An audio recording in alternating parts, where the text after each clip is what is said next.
Praise the lord everyone. How are you all? ప్రభు కృపలో అందరూ బాగున్నారా? మీరందరూ కూడా బాగున్నారని నమ్ముచున్నాను. దేవుడిచ్చు గొప్ప వాగ్దానములో ఈ రోజు దేవుడు చేస్తున్న వాగ్దానము యెహోషువ 1:6 నిన్ను విడువను, నిన్ను ఎడబాయను, నిబ్బరము కలిగి ధైర్యముగా ఉండుము అని దేవుడు ఇదనాన తన వాగ్దానము ద్వారా నేను బలపరుస్తూ ఉన్నాడు. దేవుని బిడ్డలారా, నీ పరిస్థితుల్లో, నీ కష్టకాలంలో ఆయన నిన్ను విడిచిపెట్టే దేవుడు కాదు. కాబట్టి భయపడవద్దు. దేవుడు నీకు తోడుగా ఉన్నాడు.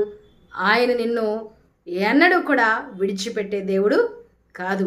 కాబట్టి అధైర్యపడకుండా ధైర్యము కలిగి నిబ్బరముగా ఉండు.